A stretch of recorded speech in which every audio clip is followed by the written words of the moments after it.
வருமானத்தை கணக்கு காமிக்காமல் ஏமாத்தினது உண்மை.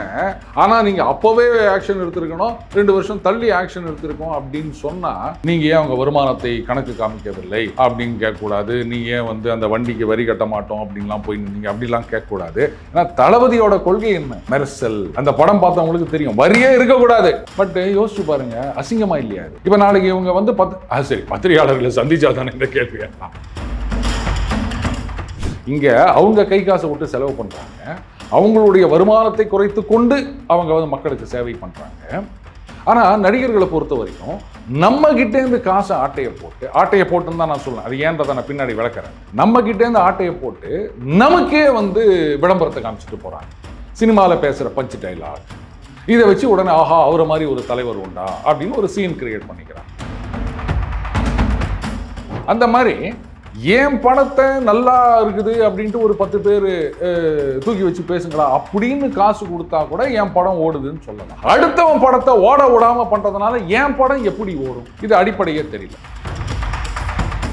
எப்படி இருக்குன்னா, கல்யாணத்துக்கு போய் சாப்பிட்டு ஐயா சாம்பார் நல்லா இல்ல, ஏய் இங்க வா, சமையலை பத்தி உனக்கு என்ன தெரியும்? முழுசா கேட்டரிங் இன்ஸ்டியூட்ல போயிட்டு சமையலை பத்தி கத்துக்கின்னு அதுக்கப்புறம் நீ சாம்பாரை பத்தி பேசு. யாராவது சொல்றமா? கல்யாணத்திலேயாவது மொய் வைக்காதவன் கூட ஓசில சாப்பிட்டு போவான், அவனும் சொல்லிட்டு போவான். இப்ப குறை சொல்றதுக்கு நம்ம எல்லா உரிமையும் இருக்குது. மொய் வச்சவன் மொய் வைக்காதவன் எல்லாருக்கும். ஆனா இங்க காசு கொடுத்து நம்ம சினிமா பார்க்கணும். கேட்டா உனக்கு சினிமாவை பத்தி தெரியுமா? உனக்கு அரசியலை பத்தி தெரியுமா? படம் நல்லா இருந்ததுன்னா அது தானா ஓடுங்க, நல்லா இல்லைன்னா ஓடாதுங்க. இல்லை உங்களோட இஷ்டத்துக்கு உங்களுடைய ரசனைப்படி படம் எடுக்கிறது அப்படின்னா அப்போ உங்க குரூப்ல மட்டும் போட்டுக்காங்க, உங்க வாட்ஸ்அப் குரூப்ல ஷேர் பண்ணிங்க. எதுக்கு ஜனங்க கிட்ட இருந்து இவ்வளோ காசை வாங்கினு? இப்போ இந்த FDFSன்னு சொல்றாங்க, அந்த டிக்கெட்டுக்கெல்லாம் ஏதாவது லிமிட் இருக்குதா? ஜனங்க ரசனைக்காக படம் எடு, ஜனங்களுக்காக படம் எடு. நீங்க நான் என் சித்தாந்தத்தை உங்களுக்கு கிட்ட திணிக்கிறேன் அப்படின்னா, அப்பா உன் சித்தாந்தத்தை கத்துக்கணும் அப்படின்னா எங்கேயாவது ஓசியில கிளாஸ் எடுங்க, நாங்க வரோம். வேணா அங்க டீ வடை ஃப்ரீயா கொடுங்க. அப்படியாவது ஆள் வராங்களா? நான் காசு கொடுத்து உன் சித்தாந்தத்தை கத்துக்கணும்னு எனக்கு என்ன தலையெழுத்த?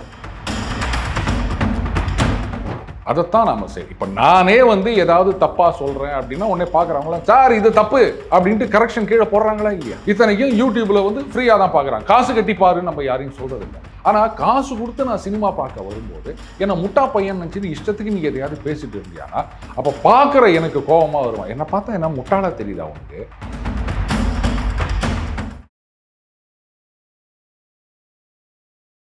இளைய பாரத நேயர்களுக்கு வணக்கம். இன்றைக்கி நம்ம நேர்காணலில் நம்ம சிறப்பு விருந்தினர், அரசியல் ஞானி, த டெய்லி பஞ்ச் சேனலுடைய ஓனர் நம்ம அருண் சார் அவர்கள் தான். சார் வணக்கம் சார். வணக்கம் விக்ரம். சார், விஜய் அவர்களுக்கு எல்லா பக்கமும் இருந்து அழுத்தம் தரப்படுகிறதா என்ன திமுக அரசால்? ஏன்னா ஏற்கனவே மீட்டிங்க்கு எதுவும் பெர்மிஷன் கொடுக்க மாட்டேன்றாங்க, மைக் ஒர்க் பண்ணாதுக்கு அவங்க தான் காரணாங்க. இப்போ கடைசியாக பார்த்தா புலிப்படத்தில் புலிப்படத்தில் இப்போ 1.5 கோடி ரூபா ஃபைன் போட்டிருக்கிறதா செய்திகள் வருதே சார்.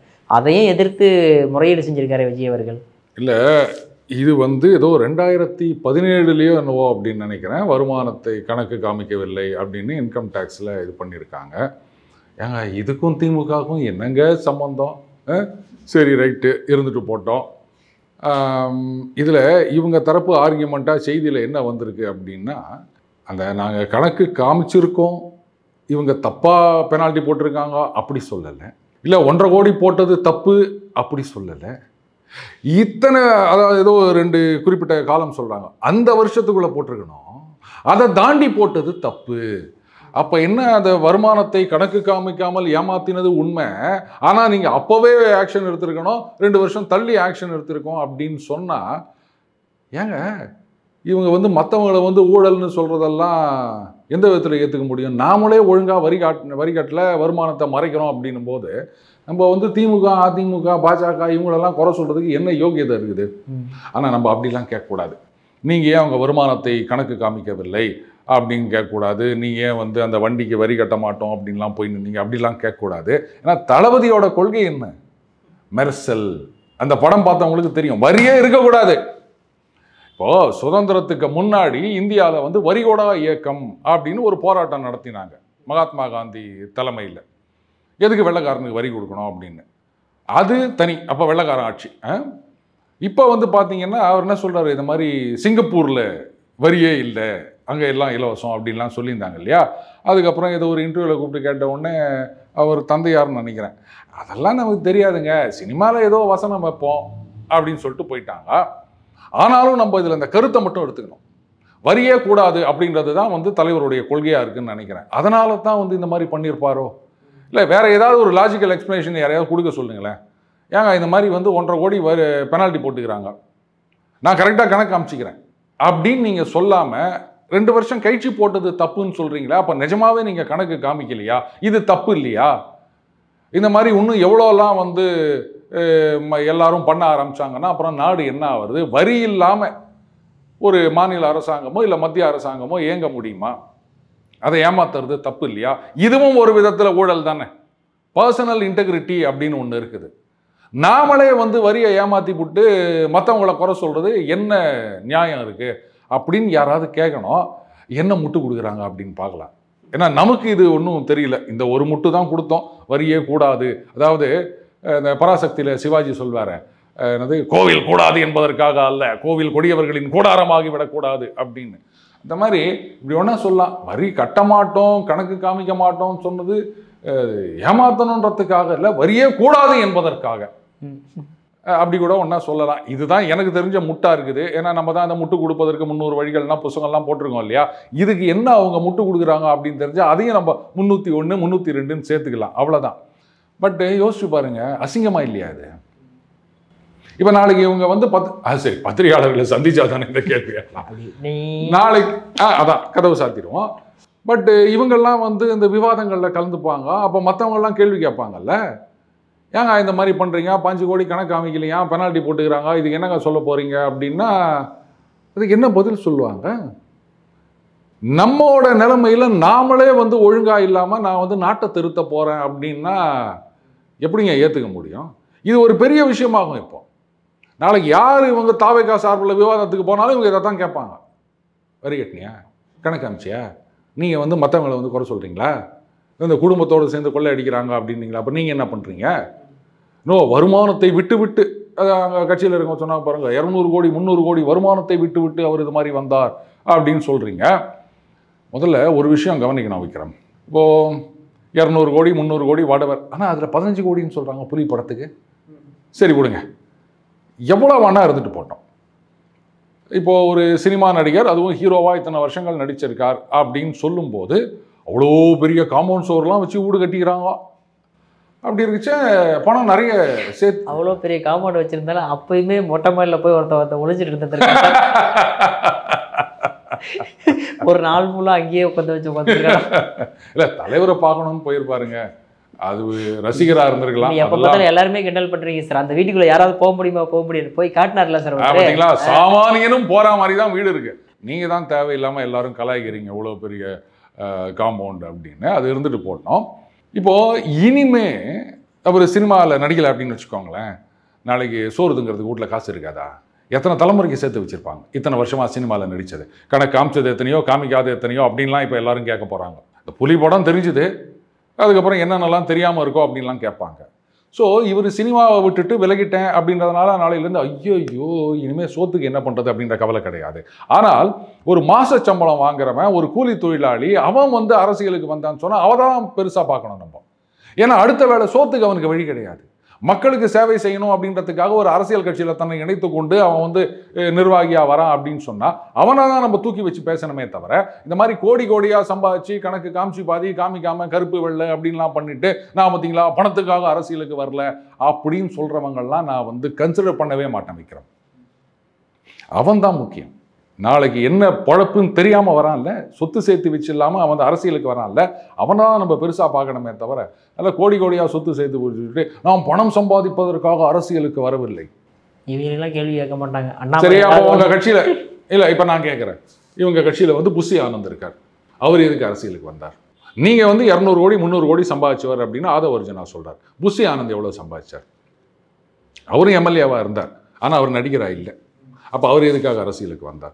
நடிகர்கள் அரசியலுக்கு வந்தால் மட்டும் பாருங்கள், நாங்கள் நிறைய பணம் சம்பாதிச்சிட்டோம், அதனால் வந்து நாங்கள் பணம் சம்பாதிப்பதற்காக வரவில்லை அப்படின்னு சொல்கிறாங்களே. அப்போ புஷி ஆனந்தோ இல்லை வந்து ஆதவ் அர்ஜுனாவோ இல்லை அவங்க கட்சியில் இருக்க மற்ற நிர்வாகிகள் தொண்டர்கள் இவங்கெல்லாம் எதுக்கு அரசியலுக்கு வந்தாங்க? அவங்க பணம் பண்ணுறதுக்கு வந்தாங்களா? இன்னும் நீங்கள் மட்டும்தான் வந்து பணத்துக்காக வரல அப்படின்ற மாதிரி பேசிட்டு இருக்கிறீங்க. அதான் நிறைய சேர்த்து வச்சுட்டீங்கல்ல, இனிமே வந்து சேர்த்து தான் ஆக போதா அவங்களுக்கு, அதனால் அப்படி சொல்கிறீங்களோ? அப்போ மற்றவங்களுக்கு என்ன பதில்? அதை சொல்லுங்கள். இப்போலேருந்தே தெரியுதா எந்த அளவுக்கு. இப்போ சில பேர் வந்து சினிமா நடிகர்கள் ஏன் அரசியலுக்கு வரக்கூடாது அப்படின்னு சொல்லுவாங்க. தாராளமாக வாங்க, நாங்கள் யாரும் வரவானான்னே சொல்லலை. ஆனால் மற்றவங்க அரசியலுக்கு வரத்துக்கும், உதாரணத்துக்கு ஒரு டாக்டர் அப்படின்னு வச்சுப்போமே, ஒரு டாக்டர் அரசியலுக்கு வரத்துக்கும் சினிமா நடிகர் அரசியலுக்கு வரத்துக்கும் நிறைய வித்தியாசம் இருக்குது. டாக்டர் அப்படின்னும் போது அவருடைய பேஷண்ட் லெவலில் தான் தெரியும். மேபி அந்த ஊரில் போது இவர் கைராசி டாக்டர் அவ்வளோதான் தெரியும். அவர் ஃபீஸ் வாங்கின்னு தான் வந்து ஊசி போட போகிறாரு. சில டாக்டர்கள் வந்து ரைட்டு ஏழையா, ரைட்டு கம்மி காசு வாங்கிக்கிறேன், இல்லை இலவசமாக போடுறேன் அப்படின்றவங்களையும் எனக்கு தெரியும். அவங்களுடைய நிலைமை என்ன, பொருளாதார சுச்சுவேஷன் என்ன அப்படின்றத பார்த்து அவங்கக்கிட்ட ஃபீஸ் வாங்குறது, அண்டு சில சமயம் இந்த சாம்பிள் மாத்திரைகள் வரும், அதை ஃப்ரீயாக கொடுக்கறது அப்படின்ற டாக்டர்களையும் எனக்கு தெரியும். ஆனால் அவங்களெல்லாம் எத்தனை பேருக்கு தெரியும் சொல்லுங்கள்? அப்போது அவங்க நாளைக்கு அரசியலுக்கு வராங்க அப்படின்னு சொன்னால் அவங்க தான் கை காசை செலவு பண்ணி போஸ்டர் அடிக்கணும், ஆளை கூப்பிடணும், எல்லாம் பண்ணணும். அவங்க நல்லது பண்ணுறது அப்படின்றது யாராவது 4 பேர் எடுத்து சொன்னாதான். 4 பேர் எப்படி எடுத்து சொல்லுவாங்க? கவனிக்கணும், அதாவது மரியாதையாக கவனிக்கணும்னு சொன்ன நீங்கள் உடனே வேற எல்லாம் நினச்சிக்காதீங்க. சிரிக்கிறத பார்த்தாலே சந்தேகமாக இருக்குது. அதான் அப்போ தான் வந்து அவரை பற்றி 4 பேருக்கு தெரியும். ஆனால் சினிமா நடிகர்கள் அப்படி கிடையாது. இங்கே அவங்க கை காசை விட்டு செலவு பண்ணுறாங்க, அவங்களுடைய வருமானத்தை குறைத்து கொண்டு அவங்க வந்து மக்களுக்கு சேவை பண்ணுறாங்க. ஆனால் நடிகர்களை பொறுத்த வரைக்கும் நம்ம கிட்டேருந்து காசை ஆட்டையை போட்டுன்னு தான் நான் சொல்லுவேன். அது ஏன்றதை நான் பின்னாடி விளக்குறேன். நம்ம கிட்டேருந்து ஆட்டையை போட்டு நமக்கே வந்து விளம்பரத்தை காமிச்சிட்டு போகிறாங்க. சினிமாவில் பேசுகிற பஞ்ச் டைலாக் இதை வச்சு உடனே ஆஹா அவரை மாதிரி ஒரு தலைவர் உண்டா அப்படின்னு ஒரு சீன் கிரியேட் பண்ணிக்கிறாங்க. ஏன் நம்ம கிட்ட ஆட்டையை போடுறாங்கன்னு சொல்கிறேன்னா, இப்போது இந்த பண்டிகை காலங்களில் பார்த்தீங்கன்னா இந்த பக்கத்துலேருந்து என்ன பண்ணுவாங்க பார்த்தீங்களா, ஏரோப்ளேன் வேலைலாம், ஏரோப்ளேனில் டிக்கெட் வேலை, ஒன்றும் ஏரோப்ளேனான்னு கேட்காதீங்க, பார்த்தீங்களா இவ்வளோ ஆகி போச்சு அப்படின்னு போடுவாங்க. உடனே இந்த பக்கத்துலேருந்து என்ன பண்ணுவாங்க, ஆம்னி பஸ்ஸு பாருங்கள் ஏரோப்ளேன் ரேட்டுக்கு போயிடுச்சு அப்படின்வாங்க. இது பண்டிகை சீசனில் ரெகுலராக நடக்குது. இதையும் நம்ம வந்து கேட்டுனுக்கிறோம். ஏதாவது இருந்தால் ஆதாரப்பூர்வமாக சொல்லுவோம், நடவடிக்கை எடுக்கிறோம் அப்படின்வாங்க. அப்புறம் திடீர்னு அமைச்சர்கள் போவாங்க, ஏதோ இன்ஸ்பெக்ஷன் வாங்க, ஏதோ ஒரு 4-5 பஸ்ஸுக்கு பெனால்ட்டி போடுவாங்க. அவ்வளோதான் நம்ம பார்த்துருக்கோம். ஆனால் சினிமா டிக்கெட்டு இன்றைக்கி ஒரு நடுத்தர வர்க்க குடும்பத்தை சார்ந்தவனோ இல்லை வந்து ஒரு ஏழை எளிய தொழிலாளியோ ஒரு சினிமா போயிட்டு குடும்பத்தோடு பார்த்துட முடியுமா? ஃபார் தட் மேட்டர் அந்த விளிம்பு நிலை மக்கள் ஒரு காலத்தில் அவங்க தான் வந்து சினிமா ரசிகர்கள் அதிகமாக இருந்தாங்க. இன்றைக்கி சினிமா ஓடலை அப்படின்னு விமர்சகர்கள் மேலே குறை சொல்லி நிற்கிறீங்க. நீங்கள் இது மாதிரிலாம் பண்ணி படத்தை கவுத்துட்டாங்க அப்படின்னு. ஏங்க நீங்கள் நல்ல படம் எடுத்தீங்கன்னா அது பாட்டுக்கு ஓட போகுது, நல்லா படம் எடுக்கலைன்னா ஓட போகிறது இல்லை. படத்தை நல்லா எடுங்க. அதை விட்டுட்டு ஒரு 10 பேர் சொல்கிறாங்க அப்படின்னா, இதில் வேற சொல்லியிருக்காங்க சில நடிகர்களே வந்து அவங்க படம் ஓடணுன்றதுக்காக காசு கொடுத்து இது மாதிரி ஒரு 10 பேரை வச்சு பேச சொல்லி. விக்ரம், எனக்கு சுத்தமாக ஒரு விஷயம் புரியல. இப்போது ஏன் வீடியோ ஓடணும் அப்படின்னு வச்சுக்கோங்களேன், நான் என்ன பண்ணணும், யாருக்காவது ஒரு 100 பேருக்கு காசு கொடுத்து எப்பா வாங்க என் வீடியோ பாருங்க, லைக் போடுங்க, கமெண்ட் போடுங்க, ஆஹா இவரை மாதிரி ஒருத்தர் கிடையவே கிடையாது அப்படின்னு கமெண்ட் போடுங்க அப்படின்னு காசு கொடுத்தாதான் இந்த மாதிரி லைக்கு வியூஸு கமெண்ட் வரும். இந்த பாரு ஒரு 4 சேனல், இந்த சேனலில் போயிட்டு கழுவி ஊற்றி கமெண்ட் போடு அப்படின்னு நான் சொன்னேன்னா என் வீடியோ எப்படி ஓடும்? அந்த மாதிரி என் படத்தை நல்லா இருக்குது அப்படின்ட்டு ஒரு 10 பேர் தூக்கி வச்சு பேசுங்கடா அப்படின்னு காசு கொடுத்தா கூட என் படம் ஓடுதுன்னு சொல்லலாம். அடுத்தவன் படத்தை ஓட விடாமல் பண்ணுறதுனால என் படம் எப்படி ஓடும்? இது அடிப்படையே தெரியல. சரி, இதுக்கு வந்து நாசர் அவர்கள் ரொம்ப அழகான பதில் கொடுத்தார். விமர்சனங்களை நாங்கள் வரவேற்கிறோம். ஏன்னா விமர்சனங்கள் தான் வந்து ஒரு கலைஞனை வந்து இன்னும் மேலே மேலே மேம்படுத்தும், முன்னேற வைக்கும் அப்படின்னு சொன்னார். ரொம்ப சந்தோஷமாக இருந்தது. ஆனால் கூடவே என்ன சொன்னார் அவர், நீங்கள் சினிமா பற்றி பேசுகிறீங்க அப்படின்னு சொன்னால் சினிமாவை பற்றி நல்லா தெரிஞ்சுட்டு அதை பற்றி பேசுங்க. இப்போ நீங்கள் வந்து நான் நாசர் இந்த மாதிரி இப்படி நடிச்சிருக்காரு, நல்லாவே நடிக்கலை அப்படின்னு சொன்னால் கூட ஓகே, நான் ஏற்றுக்கிறேன். ஆனால் சினிமாவை பற்றி இந்த முழுசாக ஒரு இது இல்லாமல் நீங்கள் இது மாதிரி பேசுறது தப்பு. அரசியலை பற்றி உங்களை எல்லாருக்கும் ரொம்ப நல்லா தெரியும், ஆன்மீகத்தை பற்றி உங்கள் எல்லாருக்கும் நல்லா தெரியும், பொருளாதாரத்தை பற்றி ரொம்ப நல்லா தெரியும், டெக்னாலஜியை பற்றி ரொம்ப நல்லா தெரியும், இன்டர்நேஷனல் ரிலேஷன்ஸ் பற்றி உங்களுக்கு நல்லா தெரியும். தெரிஞ்சுக்கிட்டு தான் நீங்கள்லாம் குரல் கொடுத்துருக்கிறீங்களா? என்ன யோகியதை இருக்குது உங்களுக்கு இதெல்லாம் பேசுறதுக்கு? மற்றவங்கள சொல்கிறீங்க சினிமாவை பற்றி நல்லா தெரிஞ்சுக்கின்னு நீங்கள் கருத்து சொல்லுங்க அப்படின்னு. அப்போ உங்கள் ஆளுங்கள்லாம் வந்து எல்லாத்த பற்றியும் தெரிஞ்சுக்கிட்டு தான் கருத்து சொல்லி நிற்கிறாங்களா? அதான் பார்த்தோமே. அது ஜிஎஸ்டி இருக்கா இல்லையா தெரியாது, நாங்கள் ஏதோ வசனம் வைப்போம் சொன்னீங்கல்ல, அப்போ அவரை கேட்க வேண்டியது தானே, எப்படிங்க தெரியாம நீங்கள் வசனம் வச்சிங்க அப்படின்னு. அதெல்லாம் கேட்க மாட்டீங்க. எப்படி இருக்குன்னா, கல்யாணத்துக்கு போய் சாப்பிட்டு போட்டு ஐயா சாம்பார் நல்லா இல்லைன்னா, ஏய் இங்கே வா, சமையலை பற்றி உனக்கு என்ன தெரியும்? முழுசாக கேட்டரிங் இன்ஸ்டியூட்டில் போயிட்டு சமையலை பற்றி கற்றுக்கின்னு அதுக்கப்புறம் நீ சாம்பாரை பற்றி பேசு. யாராவது சொல்கிறேம்மா? நான் காசு கொடுத்து பார்க்குறேன். கல்யாணத்துலையாவது மொய் வைக்காதவன் கூட வந்து ஓசியில் சாப்பிட்டு போவான், அவனும் சொல்லிட்டு போவான். நம்ம அவங்ககிட்ட வந்து நீ என்ன மொய் வச்சியா இரு அந்த வீடியோ பார்க்குறேன் அப்படின்னு நம்ம கேட்க போகிறோம். கல்யாணத்துக்கு வந்துக்கிறாங்க, கூப்பிட்டுருக்கோம், வந்திருக்காங்க, சாப்பிட்டுட்டு சாப்பாடு சரியில்லைன்னு சொன்னால் குறை சொல்ல தான் செய்வாங்க. ஒன்று தெரியுமா, ஒரு கல்யாணத்துக்கு போயிட்டு வந்தீங்க, நீங்கள் போல ஃப்ரெண்டு போயிருக்காங்க, எப்படி நடந்தது அப்படின்னும் போது ரொம்ப நல்லா நடந்தது. எதை வச்சு சொல்கிறோம்? திங்கிற சோத்தை வச்சு தான். புரியுதா? மற்றபடி என்ன அந்த ரிசப்ஷன் அந்த அலங்காரமோ இல்லை வந்து வரும்போது பன்னீர் தெளிக்கிறதோ இதெல்லாம் ஒரு விஷயமே கிடையாது. கல்யாணத்தில் சாப்பாடு நல்லா இருந்ததுன்னா உடனே சொல்லுவோம், கல்யாணம் நல்லா நடந்தது. சாப்பாடு நல்லா இல்லையா, ஆமாம் என்னத்த கல்யாணம் பண்ண, இப்படி தான் நம்ம சொல்லுவோம். அப்போ குறை சொல்கிறதுக்கு நம்ம எல்லா உரிமையும் இருக்குது. மொய் வச்சவன் மொய் வைக்காதவன் எல்லாருக்கும். ஆனால் இங்கே காசு கொடுத்து நம்ம சினிமா பார்க்குறோம். பார்த்துட்டு அந்த சினிமா நல்லா இல்லை அப்படின்னா கேட்டால், உனக்கு சினிமாவை பற்றி தெரியுமா? உனக்கு அரசியலை பற்றி தெரியுமா? உனக்கு ஆன்மீகத்தை பற்றி தெரியுமா? பொருளாதாரம் பற்றி தெரியுமா? நீ கருத்து சொல்லி நிற்கிற உங்க ஆளுங்க எல்லாம் கருத்து சொல்லி நிற்கிறீங்க, எங்களை மட்டும் கேட்குறீங்களா?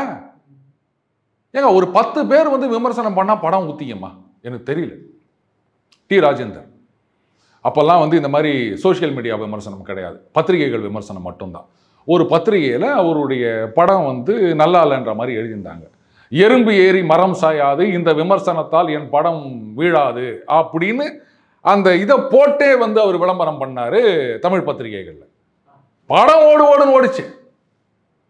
என்ன பண்ண முடிஞ்சுது? படம் நல்லா இருந்ததுன்னா அது தானா ஓடுங்க, நல்லா இல்லைன்னா ஓடாதுங்க. இந்த அழகிய தீயே அப்படின்னு ஒரு படம் ரிலீஸ் ஆச்சுங்க. ரிலீஸ் ஆகிட்டு மொதல் வாரத்துக்குள்ளே டப்பாக்குள்ளே போயிடுச்சுங்க. இந்த பிரசன்னா, நவ்யா நாயர், பிரகாஷ் ராஜ் அவங்க நடிச்சிருப்பாங்க. அவ்வளோதான். ப்ரொடியூசருக்கு பயங்கர லாஸு. ஆனால் இந்த படத்தை பார்த்தவங்கள்லாம் அப்போ ட்விட்டர்லாம் கூட அவ்வளோ இல்லை, யூடியூப் இல்லாமல் இல்லை, வெறும் ஃபேஸ்புக் கூட அந்த அளவுக்கு ப்ராப்ளம் கிடையாது. வேர்ட் ஆஃப் மவுத், ஐயோ நல்லா இருந்ததுப்பா படம், நல்லா இருந்ததுப்பா படம் அப்படின்னு எல்லாரும் சொல்ல போக இது அப்படியே பரவி கிட்டத்தட்ட 2 மாதம் கழிச்சுன்னு நினைக்கிறேன். இப்போல்லாம் வந்து 10 வருஷம் கழிச்சு 25 வருஷம் கழிச்சு ரீரிலீஸ் பண்ணுறாங்கல்ல, அந்த படத்தை 2 மாதம் கழிச்சு ரீரிலீஸ் பண்ணாருங்க. செம ஓட்டம், ரொம்ப படமும் நல்லா இருக்கும், சும்மா சொல்லக்கூடாது. ஸோ அந்த மாதிரி நல்லா இருந்ததுன்னா தானாக ஓட போகுதுங்க. நீங்கள் வந்து நீங்கள் எதிர்பார்க்குற மாதிரிலாம் படம் எடுக்க முடியாது இப்படிலாம் சொல்லியிருந்தீங்கன்னா அப்புறம் என்னங்க? ரசிகருக்காக தானே படம் எடுக்கிறீங்க. இல்லை உங்களோட இஷ்டத்துக்கு உங்களுடைய ரசனைப்படி படம் எடுக்கிறது அப்படின்னா அப்போ உங்கள் குரூப்பில் மட்டும் போட்டுக்காங்க, உங்கள் வாட்ஸ்அப் குரூப்பில் ஷேர் பண்ணிக்கோங்க. எதுக்கு ஜனங்ககிட்டேருந்து வந்து இவ்வளோ காசை வாங்கினு? இப்போது இந்த FDFSன்னு சொல்கிறாங்க, அந்த டிக்கெட்டுக்கெல்லாம் ஏதாவது லிமிட் இருக்குதா? யாராவது கேட்குறீங்களா? சினிமா டிக்கெட்டுக்கு ஒரு வரம்பு நிர்ணயிக்க வேண்டும். இப்போ கர்நாடகாவில் பண்ணாங்க, 200 ரூபான்னாங்க. அதை எடுத்து கோர்ட்டுக்கு போயிட்டு தடை பண்ணிட்டாங்க. எப்படிங்க சாதாரண ஜனங்க சினிமாவுக்கு வரக்கூடாது, எல்லாம் பணம் இருக்கவங்க, அதுவும் இப்போ ஆப்பில் தான் புக் பண்ணணுன்றான். இந்த ஏழை எளிய விளிம்பு நிலை மக்கள்லாம் என்ன பண்ணுவாங்க சொல்லுங்கள்? எல்லாரும் போய் ஆப்பில் பண்ணிட்டு இருப்பாங்களா? அந்த டிக்கெட்டே எவ்வளோ காசு இருக்குது. அதுக்கப்புறம் உள்ள நீ எதுவும் எடுத்துகிட்டு போகக்கூடாதுன்றாங்க, அங்கே தான் வாங்கணுன்றாங்க. அதெல்லாம் கண்ணாவின்னா விலை விற்குது. பார்க்கிங்கே வந்து இவ்வளோ, 1 மணி நேரத்துக்கு இவ்வளோ அப்படின்றாங்க. நாங்கள்லாம் வந்து 45 பைசா தர டிக்கெட்டில் போகும்போது சைக்கிளை அப்படியே விட்டு போவோம். சைக்கிளுக்கெல்லாம் தனியாக காசு கிடையாது. அந்த தேட்டர்கள்லாம் 45 பைசா அப்படியே மண்ணை குவிச்சு வச்சு உட்காருவோம். அந்த மண்ணை அப்படியே செறிஞ்சிடும்னு வச்சுக்காங்க. அப்படியே போட்டு வச்சுன்னா பின்னாடி போயிருக்கோம். ஏன்னா அவனுக்கு தலை மறைக்கும்ல. இப்படியெல்லாம் தான் படம் பார்த்தோம். ஆனால் அந்த ஆடியன்ஸை இன்னைக்கு ஒன்றும் இல்லாமல் பண்ணிட்டீங்கல்ல. பணம் இருக்கவங்க மட்டும்தான் படம் பார்க்க முடியும் அப்படின்னு ஆகிப்போச்சு. அப்போ அந்த பணம் இருக்கவங்க, பணம் கொடுக்குறவங்க, அதுவும் இவ்வளோ பணம் கொடுக்குறவங்க கேள்வி கேட்க தான் செய்வாங்க. ஒரு காலத்தில் 2.90ன்னு நினைக்கிறேன் அந்த ஃப்ரண்ட் ரோ டிக்கெட்டு. அந்த தேவி தேட்டரு, தேவி பாலாலாம் பார்த்தீங்கன்னா 2.90 ரூபா.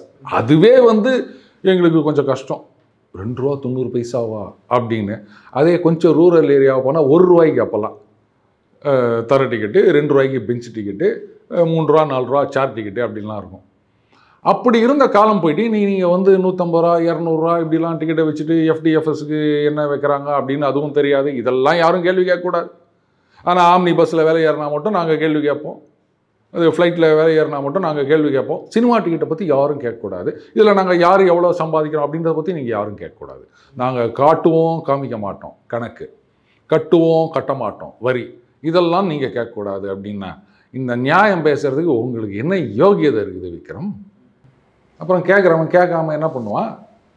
ஏதோ 10 பேர் குறை சொல்லி உங்கள் படம் ஓடலை அப்படின்னா அப்போ அவங்க படத்து மேலே தான் தப்பு.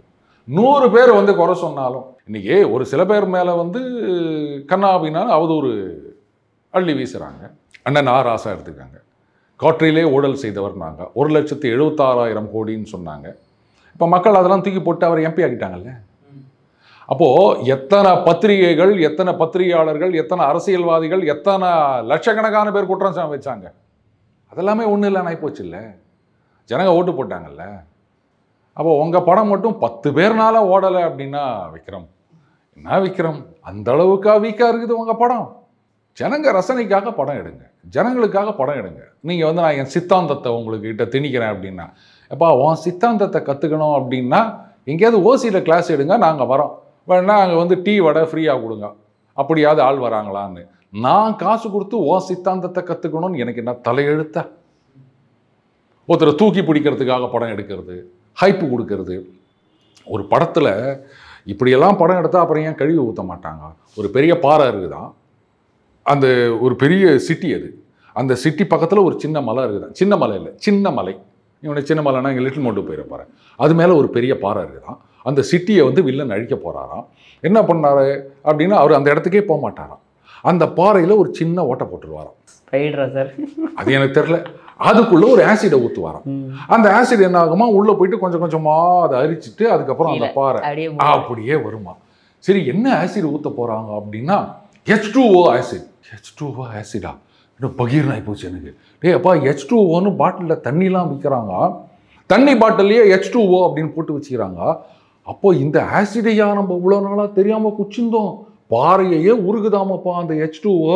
இது தெரியாமல் நம்ம தினிக்கும் 8 டம்ளர் H2O குடி, அதுக்கப்புறம் 4 லிட்டர் H2O குடி அப்படின்லாம் சொல்லி நிற்கிறாங்களே. அவங்க பைத்தியக்காரங்களா இவங்க பைத்தியக்காரங்களா? எனக்கு பெரிய குழப்பம் வந்துச்சு. அப்போ இப்படிலாம் படம் எடுத்தால் கேட்பாங்களா மாட்டாங்களா விக்ரம்? இதை சொன்னால் உடனே நீங்கள் வந்து ரசிகனாக பாரு அப்படின்றாங்க. சினிமா ரசிகனாக தான் பார்க்க முடியும். ஒரு சினிமா நடிகருடைய ரசிகனாக வந்து பார்க்கணுன்னா அப்போ நீங்கள் இந்த ரசிகர்கள் மட்டும் வான்னு சொல்லுங்கள், மற்றவன் வந்தானா காரி துப்ப தான் செய்வான். இதுக்கு என்ன பண்ண முடியும்? இப்போ இந்த கூலி படத்துல எடுத்துக்கங்க, எவ்வளோ ஓட்டைகள் இருக்குது அப்படின்னு தனித்தனியாக எடுத்து போட்டுக்கிறாங்க. 30 வருஷத்துக்கு முன்னாடி சத்யராஜ் அவர்களுடைய மனைவியும் ரஜினிகாந்த் அவர்களுடைய மனைவியும் ஒரு கேஸ் சிலிண்டர் விபத்தில் செத்து போயிட்டாங்க அப்படின்னு ஒரு வசனம் வருது. சரி கொடுங்க, இதெல்லாம் கேட்டால் உனக்கு என்னத்துக்கு அப்படின்வாங்க. அதுக்கு மேலே நான் எதுவும் சொல்ல விரும்பலை, நீங்களே யோசிக்கங்க. இப்படிலாம் நீங்கள் வந்து பார்க்க வர ரசிகனை வந்து முட்டா பசங்கன்னு நினச்சிக்கிட்டு படம் எடுத்தீங்கன்னா எனக்கு கோபம் வருமா வராதா? அதைத்தான் நாம சரி. இப்போ நானே வந்து ஏதாவது தப்பாக சொல்கிறேன் அப்படின்னா உடனே பார்க்குறாங்களா, சார் இது தப்பு அப்படின்ட்டு கரெக்ஷன் கீழே போடுறாங்களா இல்லையா? இத்தனைக்கும் யூடியூப்ல வந்து ஃப்ரீயாக தான் பார்க்குறாங்க, காசு கட்டி பாருன்னு நம்ம யாரையும் சொல்கிறதில்ல. ஆனால் காசு கொடுத்து நான் சினிமா பார்க்க வரும்போது என்னை முட்டா பையன் நினச்சின்னு இஷ்டத்துக்கு நீங்கள் எதையாவது பேசிட்டு இருந்தியானா அப்போ பார்க்குற எனக்கு கோபமாக வருவான். என்னை பார்த்தா என்ன முட்டாளா தெரியுதா உனக்கு, இந்த மாதிரி சொல்லி நிற்கிற அப்படின்னு நான் கோபம் வரும், கேட்க தானே செய்வேன். அந்த கோபத்தோடைய பிரதிபலிப்பு தான் விமர்சகர்களுடைய குரலாக நான் பார்க்குறேன். யாரும் ஓட்ட சொல்ல முடியாதபடி நீங்கள் படம் எடுங்க. இன்றைக்கும் பார்த்தீங்கன்னா இந்த லாஜிக்கில் கோட்டை விடாமல் படம் எடுக்கிறவர், ஸ்க்ரீன் பிளே எழுதுறவர் அப்படின்னா தமிழ் திரையுலகத்தில் நம்ம அண்ணன் கே பாக்யராஜ் அவர்களை சொல்லுவாங்க. அவருடைய ஸ்க்ரீன் பிளேயில் எந்த இடத்துலையும் நீங்கள் ஓட்டையே சொல்ல முடியாது. ஆனால் இன்றைக்கி அதை பற்றி அவங்க கவலையே படுறது கிடையாது. அதாவது ஒரு பக்கம் என்ன பண்ணுறாங்க, குறியீடு அப்படின்றாங்க. பார்க்கிங் லாட்டில் வந்து ஏதோ ஒரு பிங்க் கலரில் பெயிண்ட் அடிச்சுக்கிறாங்களா, பார்க்கிங் லாட்டு பிங்க் கலர், இவ்வளோ தான் நமக்கு தெரியும். அந்த பிங்க் அப்படின்றது மறுபிறப்பின் குறியீடு. நான் என்ன படம் பார்க்கும்போது இதில் என்ன கலர் இருக்குன்னு பார்ப்போமா, உடனே உட்காந்துட்டு இப்போ அந்த சேட் பாட் அதை எடுத்துக்கின்னு எப்பா இந்த பிங்க் கலருக்கு என்ன குறியீடு, இவர் வந்து அரடவசர் போட்டு வந்து அதுக்கு என்ன குறியீடுன்னு ஒவ்வொன்றுத்துக்கும் குறியீடை வச்சு பார்த்தோன்னா படம் முடிஞ்சு போயிடும். ஸோ இப்படி குறியீடுன்னு சொல்கிறவங்க தான் இந்த பேர் சினிமா பார்க்க போறியா, பார்க்கிங் லாட்டில் ஸ்கூட்டரை விடுறியா, ஹெல்மெட்டை கட்டி வைக்கிறல்ல, அத்தோட மூளையும் கட்டி வச்சிரு. மூளை இல்லாமல் நான் வந்து படம் பார்த்தா அந்த குறியீடெல்லாம் எனக்கு எப்படி புரியும்? இல்லை அட்லீஸ்ட் நீங்களாவது ஒரு கையேடு கையில் கொடுங்க, இந்த சீனில் என்னென்ன குறியீடு அப்படின்னு பிரிண்ட் பண்ணி கொடுங்க. அதையும் செய்ய மாட்டேங்கிறீங்க, மூளையும் கட்டி வச்சு வந்துடுறீங்கன்றீங்க. இப்படிலாம் படம் எடுத்துப்புட்டு அப்புறம் படம் ஓடல அப்படின்னு குறை சொன்னால், அந்த 96 பட டைரக்டரே என்ன சொல்லிக்கிறாரு, அந்த மெய்யழகன் படம் இதே மலையாளத்தில் எடுத்திருந்தா கொண்டாடி இருப்பார். எந்த லாங்குவேஜில் எடுத்திருந்தாலும் நல்ல படம்னா கொண்டாட போகிறோம், குப்பை படம்னா காரி துப்ப போகிறோம், அவ்வளோதானே. இப்போ இந்த 96 படம் எப்படி ஓடிச்சு?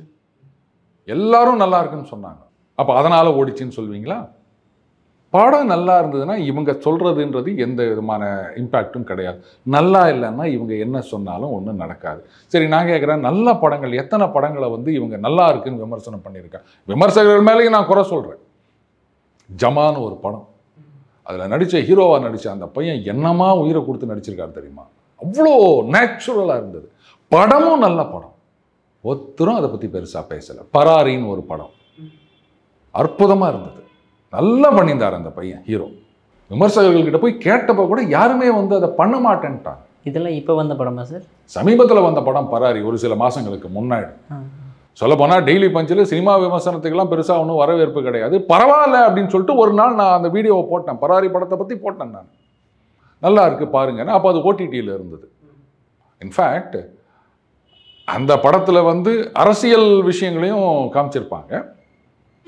ஆளுங்கட்சி திமுகவுக்கு எதிரான சில விஷயங்களும் அதை காமிப்பாங்க. ஆனால் அதை ரிலீஸ் பண்ணது யார் தெரியுமா?